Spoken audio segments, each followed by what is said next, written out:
Assalamualaikum warahmatullahi wabarakatuh. Kami dari kelompok 1 yang beranggotakan Rohit Firnas Aryadi, Diana Sarifah, Idris Nur Ahmad, dan Nalita Suci Sugiyardi. Pada video kali ini kami akan menjelaskan tentang UPS atau Uninterruptible Power Supply.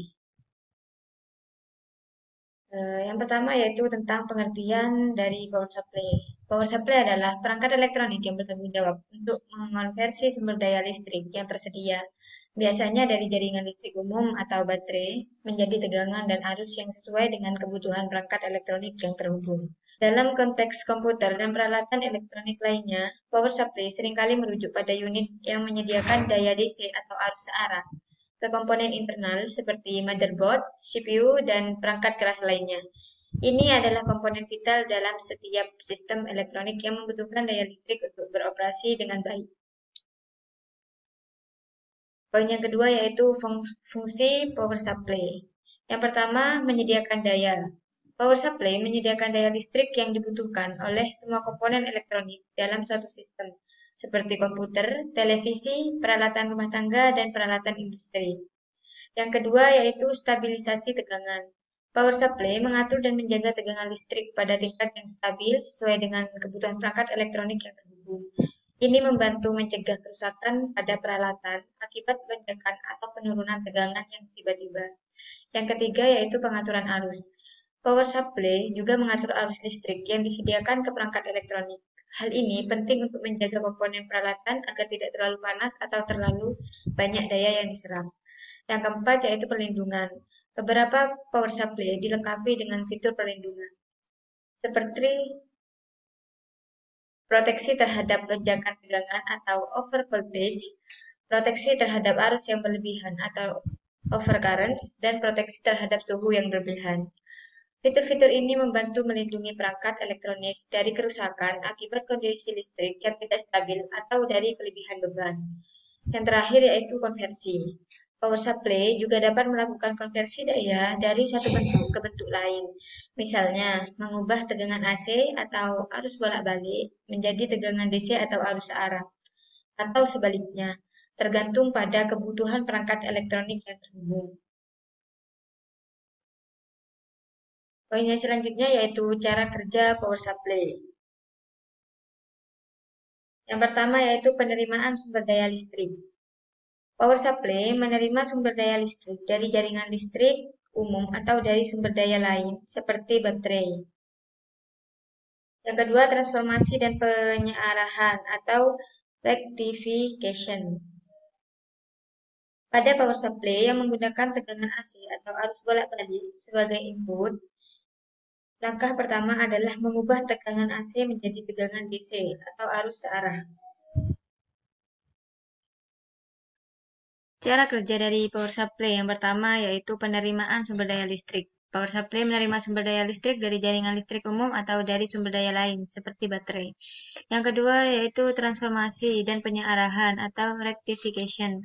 Pada power supply yang menggunakan tegangan AC atau arus bolak-balik sebagai input, langkah pertama adalah mengubah tegangan AC menjadi tegangan DC atau arus searah melalui proses transformasi dan penyearahan menggunakan komponen seperti dioda dan transformator.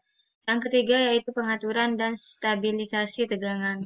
Setelah tegangan dikonversi menjadi tegangan DC, power supply kemudian mengatur dan menstabilkan tegangan ke level yang diinginkan.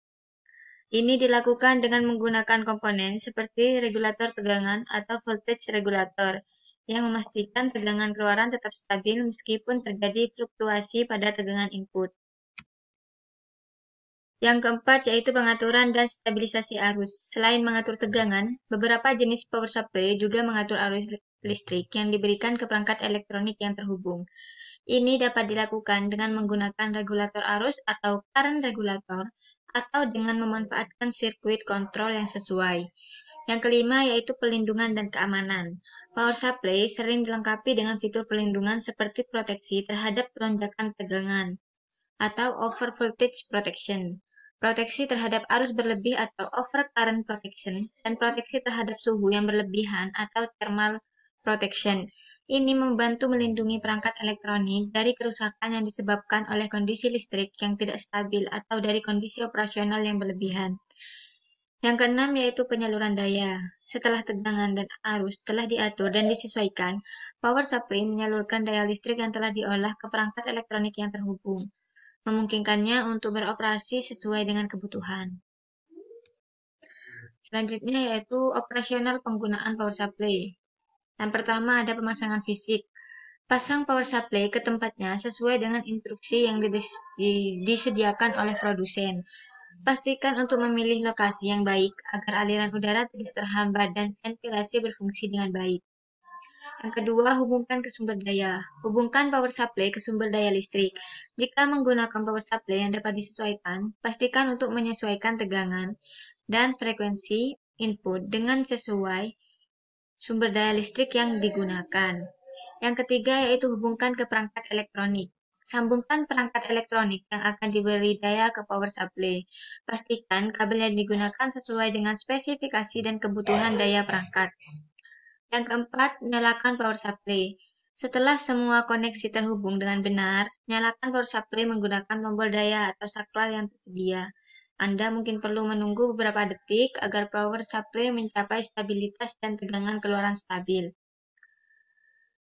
Yang kelima, yaitu pemantauan operasional. Pantau operasi power supply untuk memastikan bahwa tegangan dan arus keluaran sesuai dengan yang diinginkan. Beberapa power supply dilengkapi dengan indikator LED atau layar LCD untuk memudahkan pemantauan. Yang keenam, yaitu perawatan berkala. Lakukan perawatan berkala sesuai dengan petunjuk dari produsen. Ini memungkinkan meliputi pembersihan fisik, pemeriksaan visual, atau penggantian komponen yang harus untuk memastikan kinerja yang optimal. Yang ketujuh yaitu matikan dengan aman. Saat tidak digunakan, pastikan untuk mematikan power supply dengan aman. Ini dapat dilakukan dengan mematikan saklar daya atau menarik steker dari soket listrik. Yang kedelapan yaitu penyimpanan yang aman. Simpan power supply di tempat yang aman dan kering saat tidak digunakan untuk memperpanjang umur pakai dan menjaga kinerja yang optimal. Poin yang terakhir yaitu kelebihan dan kekurangan dari power supply. Kelebihan dari power supply yang pertama, menyediakan daya listrik yang stabil, mengatur tegangan dan arus sesuai kebutuhan perangkat elektronik, melindungi perangkat elektronik dari kerusakan akibat lonjakan atau penurunan tegangan, memberikan perlindungan dengan fitur-fitur seperti proteksi terhadap lonjakan, tegangan, dan arus berlebih. Yang terakhir yaitu mendukung berbagai jenis perangkat elektronik dengan beragam kebutuhan daya. Kemudian kekurangan. Kekurangan dari power supply yaitu yang pertama, kemungkinan kegagalan atau kerusakan dalam jangka panjang. Memerlukan biaya tambahan untuk perawatan dan penggantian jika diperlukan. Tidak memberikan daya cadangan saat terjadi pemadaman listrik.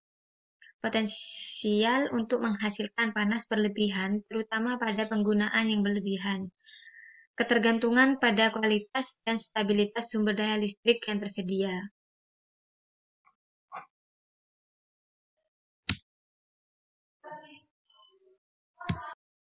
Kabel NYA. Kabel jenis NYA non-shielded yet armored adalah jenis kabel listrik yang biasanya digunakan untuk instalasi dalam ruangan. Kabel ini memiliki isolasi PCV dan sering digunakan untuk instalasi listrik rumah tangga atau perkantoran dengan kebutuhan daya rendah hingga sedang. Kabel NYA umumnya dapat menampung daya hingga 450 atau 750 volt dengan ukuran kabel yang bervariasi tergantung pada jumlah konduktor dan diameter kabel. Berikutnya yaitu kabel NYM. Kabel NYM non-shielded yet multicore adalah kabel listrik serupa dengan NYA namun memiliki beberapa inti atau konduktor di dalamnya. Kabel ini cocok untuk instalasi dalam ruangan yang membutuhkan lebih dari satu sirkuit listrik, seperti instalasi rumah tangga atau gedung bertingkat. Kabel NYM memiliki kemampuan menampung daya yang serupa dengan NYA, yaitu sekitar 450 atau 750 volt. Kapasitas daya ini juga bervariasi tergantung pada ukuran kabel dan jumlah konduktor yang digunakan. Kabel NYY Kabel NYY non-shielded memiliki lapisan pelindung tambahan di sekeliling konduktor, membuatnya lebih tahan terhadap gangguan eksternal dan cocok untuk digunakan di lingkungan yang lebih keras, termasuk instalasi outdoor. Kabel NYY juga dapat menampung daya hingga sekitar 450 volt dengan keunggulan tambahan dalam ketahanan terhadap gangguan eksternal sehingga sering digunakan dalam instalasi outdoor. Kabel NYA-AF Kabel NYA-AF non-shielded yet annealed flexible adalah kabel yang lebih fleksibel dan cocok digunakan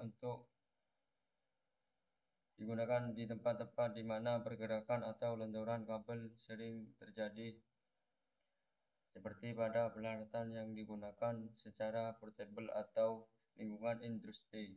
Kabel NYAF biasanya memiliki kemampuan menampung daya yang serupa dengan NYA atau NYM, yaitu sekitar 450 atau 750 volt.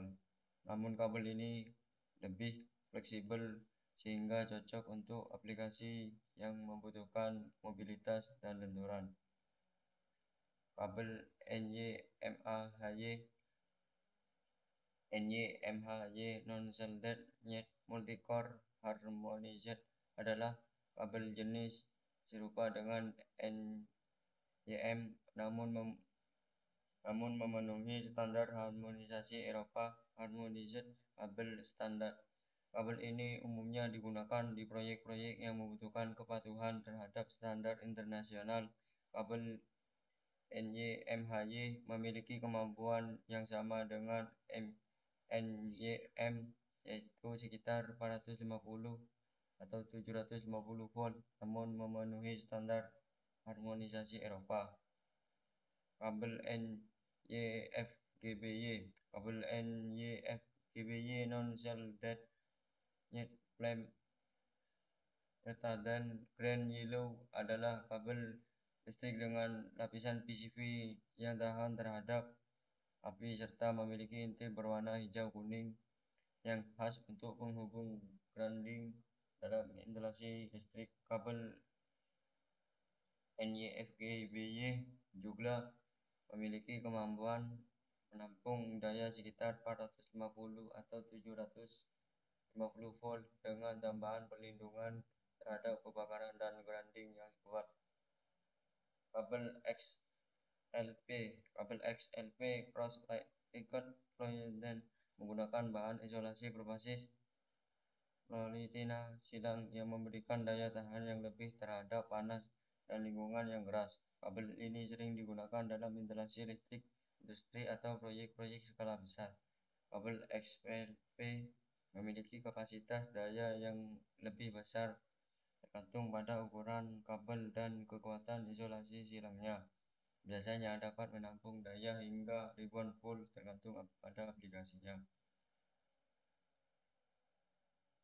Oke, sekian dari kelompok kami. Wassalamualaikum warahmatullahi wabarakatuh.